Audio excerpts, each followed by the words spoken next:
Hi guys, thanks for watching my channel. Again, for those of you who are new, I'm the Honest Perfume Reviewer. I'm filming from Sweden. I've been into this hobby or passion for like 3 years. I love perfume. I love talking about perfume, sharing about perfume, etc. I never accept any free bottles or sample sets. I spend all my own money to buy fragrances, so I never have to feel obligated to say something good about someone else's perfume. Thank you so much for those of you who comment on my videos. I really appreciate it, whether it's good or it's bad. And a lot of it's been really good lately. It's made me really happy. But I'm also really appreciative to hear things that I need to improve. And I was really embarrassed to read, someone wrote to me and said, I think it was about my Amouage video, that I had a list of 20, I spoke about 20 Amouage fragrances, but then when I listed the fragrances in the text box below the description of the video, I didn't put them in order. And I don't do that. My videos are like really simple, and that it's really hard to follow. This person said, I can't remember your name now, sorry. But I do feel appreciative of this, and you're totally right. It's so much easier to follow if someone actually puts the fragrance up, a picture of the fragrance. So if I only have this little sample, at least you can like know what fragrance I'm talking about. And it might make it easier to follow. And the embarrassing truth about this is I don't know how to do it. I don't even know how to edit. So I need to I need to improve the quality of my videos. I understand that this cannot be that difficult. My son actually tried to show me how to edit. I think with iMovie, and I just couldn't get it. He was going too fast. He was only like, he was 20 and I was like 50 something, and I needed to take it slow. I just couldn't do it right then. But I think now I do appreciate this with other reviewers, and I would like to also have, like, when I get to a certain fragrance, I'd like you to be able to say, at 317, I'll be talking about, about this fragrance or whatever. So it's easier to follow. And the least I could do is, even right now, with the knowledge that I have, I could at least put them in the order in which I'm talking about the fragrances. So I apologize for this low quality video. Yeah, I've only done it kind of as a hobby, and I'm just happy that anyone is watching. So, but I do want to do that. And so in the next few weeks, I do plan to amp up my game here and then actually learn how to edit, learn how to add pictures, and maybe even like a little, like, this is the video I'm talking about in writing, because it can sometimes be hard to hear what people are saying. Yeah, so I really do thank you for this feedback. I can do better than that, for sure. Then I just thought I'd tell you my perfume of the day. I'm kind of going through a whole bunch of samples that I got from a friend, all under the theme Noir. I think she ordered a sample set from this special store, and the theme was Noir, and I didn't even quite know what theme that is. What does that mean? It means black in French, right? Or like dark. So these are like darker fragrances, and since winter came back here, we were kind of like headed towards spring, and the temperature was like way above zero, and now we have like a snowstorm again, and I've got like this much snow on my car. I should have put it in the garage. I didn't. I'm heading out tonight to watch a football game with my son. We're gonna watch Sweden, Azerbaijan. It'll be great fun, but I need to kind of dig out the car first. But anyway, then that's when I feel like wearing, wintry, kind of bigger, warming, comforting scents that are appropriate for cold weather. And I think today's fragrance, it's called Noir Obscure, from the house of Antonio Allesandria. And I really recommend this for a winter day. It's quite popular on Fragrantica. It has the grade 4.0. Only 121 people have voted, but that still means that it's not a completely unheard of brand, but not many people are talking about it. I don't think, not internationally and not in Sweden. So this is kind of a little bit of an unknown brand. They come in beautiful bottles. They're black and have kind of a metal gold label. The first thing that came to mind when I sprayed this on early this morning was Oud Satin Mood. It kind of smelled, and it has the note of rose. It has, let's see, patchouli. It has an osmanthus note. It has rum. It has orange. And it has leather. So there's no oud in here, but I'm getting the vibe of oud, and it has incense. It has amber. So it's an ambery fragrance for sure.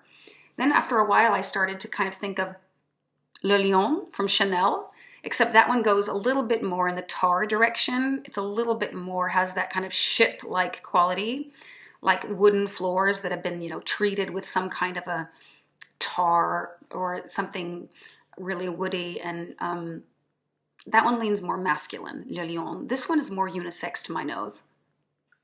I like this. I like all the phases of it. I like the opening. I like the mid. I like the dry down.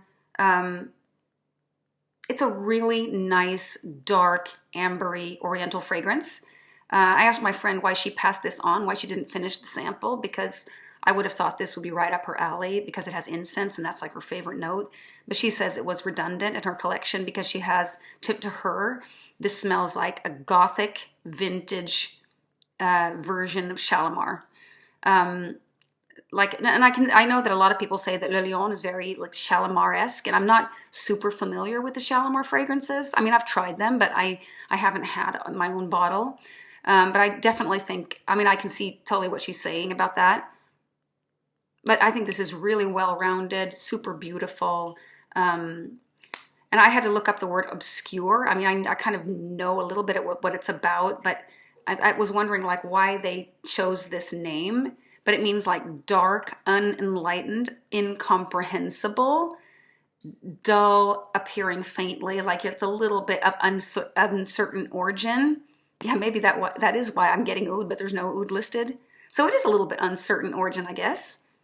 But to me, this is just, I'm going to be definitely going through this whole sample. I really love this. Probably won't buy a bottle.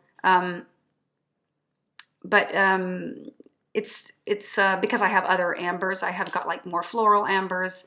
I've got, you know, more, you know, like tarish kind of ambers and resinous ambers, like more classic ambers, gourmand ambers. I've kind of got it all already. So I don't know if I would maybe rather complete my collection with maybe a marine fragrance or something like that. So I don't know. I tried a marine fragrance yesterday. I was in the special store, by the way, and I tried a fragrance called Rockstar from Carner Barcelona, which I really liked, that had kind of a marine quality to it. So I think it was like spring coming that I'm kind of preparing to kind of like maybe buy some new spring fragrances. But I didn't buy it. I know that I need to like wait a little bit more. But I did buy 3 new fragrances in smaller size bottles. And I'm not going to tell you about them today. That'll be the next video because I'd like to give you a little more than a first impression. I'll just give you the clue that they come in 14 milliliter bottles, which can really be a trigger for me. Like if they have that size and they're not hysterically expensive, then I can maybe buy a little bit too early. Like I should really try things a little bit better. I can start thinking that it's really, really cheap, but it isn't. And then I come home. I don't know if you're familiar with this feeling. Like you're really excited at the store. You see, oh, they come in these small bottles. I can afford to get 3 of them. And then you're like excited. They wrap it all up and you go with your little bag and you come home and then you start like trying the fragrances. And then you feel kind of like a little bit of an emptiness or like even a little bit of anxiety I can get, like just a little bit, like guilt maybe. Like I bought these too fast. I wasn't really thinking, or this reminds me of another fragrance that I actually ended up getting rid of, or it's a redundant fragrance in my collection. It's too close to another fragrance that I have, or I just realized it's something I would never wear, or the fragrances that I picked out are too close to each other. So I'll tell you more about this in my next video because I think this is important, because part of my purpose with this channel is to save you money, because I do think that some of us get really carried away, myself included, spending too much. And the after feeling is not that great, you know, like it's like when you eat a huge piece of cake. It tastes really good while you're eating it. And afterwards you felt like kind of like, oh my God, why did I eat such a big piece? Because it doesn't make you feel good, you know? So, I mean, I just hope that I could inspire maybe a few of you to save your money, to just go home, think about it one more time, and then maybe buy one at a time and just not be so afraid that, and I mean, I hear all people also going for things like, you know, it was a limited edition. I had to buy it now. There's always going to be a new fragrance that you want. You can't get them all. So who cares about limited edition? I think it's just a stupid marketing thing. I really do. When I hear the word limited edition, it just makes me mad because I think that's all it does is to create like a burning desire to buy now. And that's all they're after. And I think Dior does this the worst. They're always talking about, they don't do maybe limited editions so much, but they do this thing that they start hinting around about things being discontinued, yet they never are. They're never discontinued. Like I find that if you want a bottle of Mitzah, you can just go in and ask for it at a big department store. They'll pull out a drawer and give it to you. I mean, you'll have to pay for it, of course, but like it's still around. And it's like what's it called? Diorissima? Am I saying that right? Yeah, I think that's what it's called. Kind of a powdery iris fragrance. That was supposed to be discontinued. I saw it just recently, it's been a year since I bought it. New Look 1947 is another example. I bought the big bottle because they were talking about taking it off the market. It's still there. It's still there. If you ask for it, maybe they don't have it on display because they only have like a row that's like 1 meter long with all the fragrances, but I think it's a matter of space. They have it. And if they don't have it, you can call the Paris office and get a bottle. I know this for a fact because I know a guy that is he's a Dior freak, and he has everything from Dior, and he can get everything from Dior. And if you just call there and talk to someone, they have everything. Just take my word for it. Okay, guys, that was all for today.